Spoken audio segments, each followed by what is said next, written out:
जगाच्या नजरेत अर्जुननं झेंडा लावलाय, कळतंय का तुम्हाला? आणि झेंडा तुम्ही लावलाय हे फक्त तुम्हाला ठाऊक आहे ना. आणि आता तुम्ही या सगळ्याचा उलगडा करायला चाल ना तर हो त्याचं नव्हतं होईल, वेगळाच काहीतरी होईल. अर्जुनच्या जीवावरती बेतू शकतं. तुम्हाला कळतंय का? लोकांच्या भावना दुखावल्या आहेत.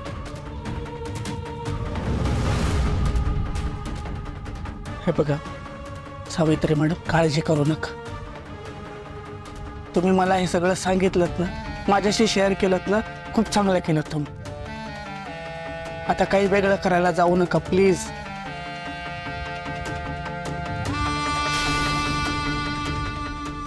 मी तर तुम्हाला विचारायला आलो कारण मला ते सगळं पटलंच नव्हतं. काय पटलं नव्हतं? लोकांचं बोलणं, कालचं अर्जुनवरती आरोप करणं हे मला पटलंच नव्हतं. म्हणून त्यावेळी नेमकं काय घडलं होतं हे जाणून घेण्यासाठी मी इथं आलो ना. आणि मला ते कळलंय आता सगळं. त्याच्यामुळे प्लीज आता तुम्ही काही करायला जाऊ नका. आता जे काय करायचंय ना तुम्ही करा प्लीज. पण मी तुमच्या पाया पडतो, प्लीज कोणाला काही बोलू नका. अर्जुनचा विचार करा तुम्ही फक्त.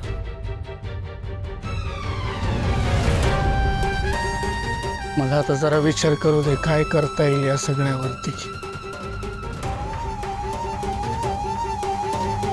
याचा अर्थ त्या शारदा वाघमारीला भेटल्यापासून मी जो अंदाज लावत होतो तोच खरा होता.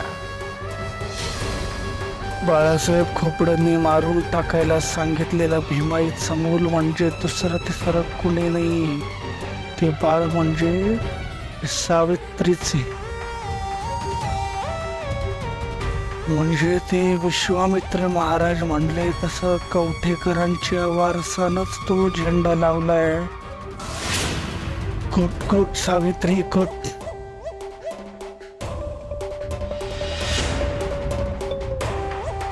प्लीज काळजी घ्या. अर्जुनचा विचार करा. येतो मी.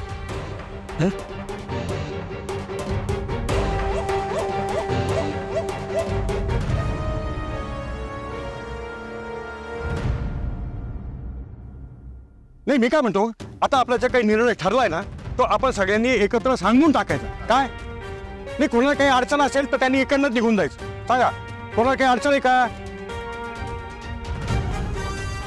तुम्हा सगळ्यांना हा निर्णय मान्य आहे का? मान्य आहे.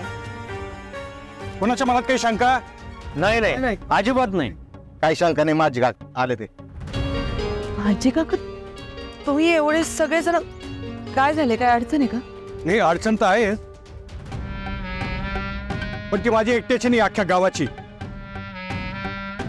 आणि त्या अडचणीला आम्ही चांगली अक्कल शिकवणारे, चांगली अद्दल घडवणारे. तुम्ही बोलवा ना अर्जुन साहेबांना, बोलवा. अर्जुनला का काय झालं? हे काही झालं नाही, पण आता होणार आहे. येणाऱ्या वादळाची ही सुरुवात आहे. बरं झालं तुम्ही पण इथंच भेटले. आम्हा सगळ्यांना तुम्हा दोघांनाही भेटायचंच होतं नाहीतरी. तुम्ही बोलवा अर्जुन साहेबांना, बोलवा. हा मग बोला ना, मी आहे ना. मालकीनबाई, काल मंदिरामध्ये जो काही प्रकार घडला तो आम्हा सगळ्यांना अजिबात पटलेला नाही. अर्जुन साहेबांच्या बाबतीमध्ये जे काही घडलंय ना ते लय म्हणजे लय चुकीचं घडलंय 100%. काय आहे की त्याच्यामध्ये काही गावकुंड पेरलेले होते, पण त्याला आपण काय करणार नाही का? ते पण ज्या माणसाने गावाकरता एवढं सगळं केलंय, घराघरामध्ये रोजगार पोहोचवलाय, त्याला आम्ही विसरणार नाही होय.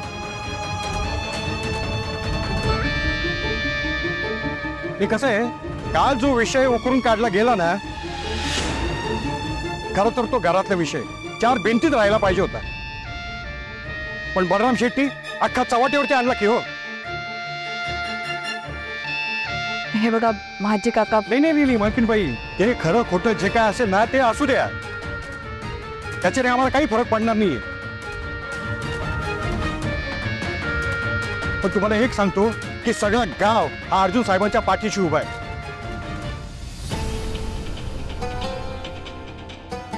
या वेळेला फक्त अर्जुन साहेबांना इलेक्शनला उभं राहू द्या आणि बघा इतिहास घडतो की नाही.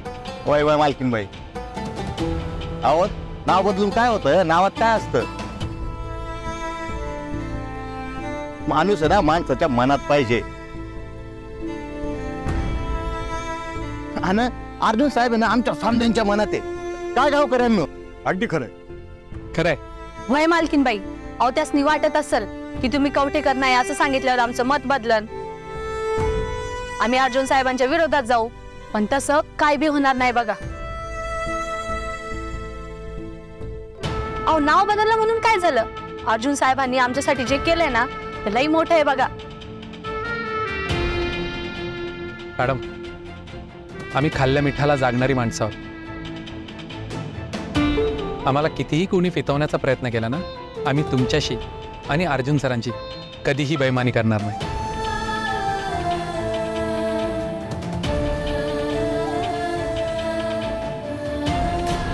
काय बोलू मी यावर?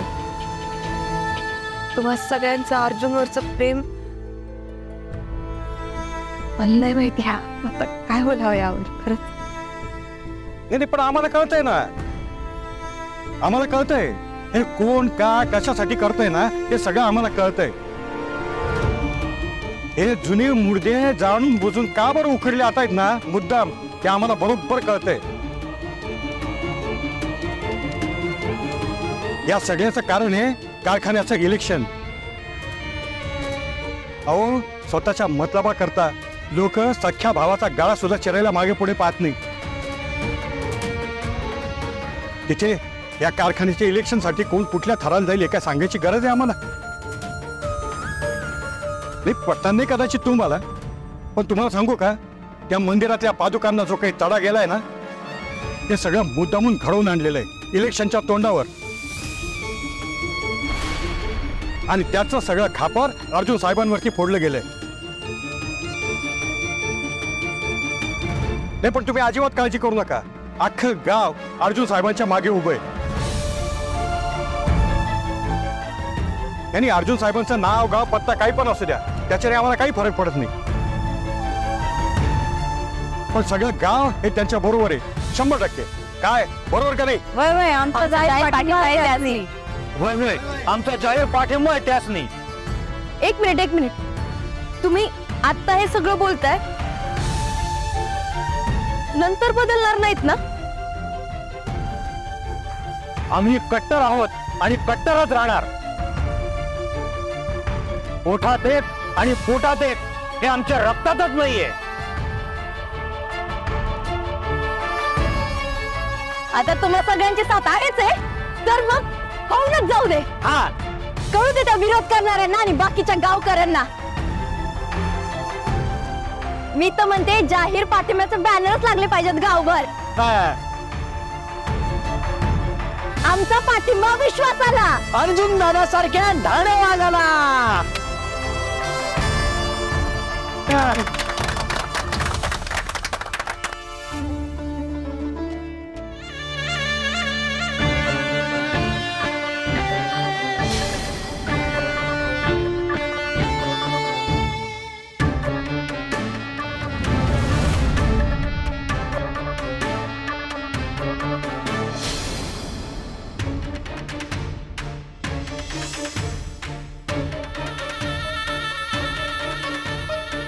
जाऊ बाई. अहो हे काय बघते मी, एवढं समज होऊन बी.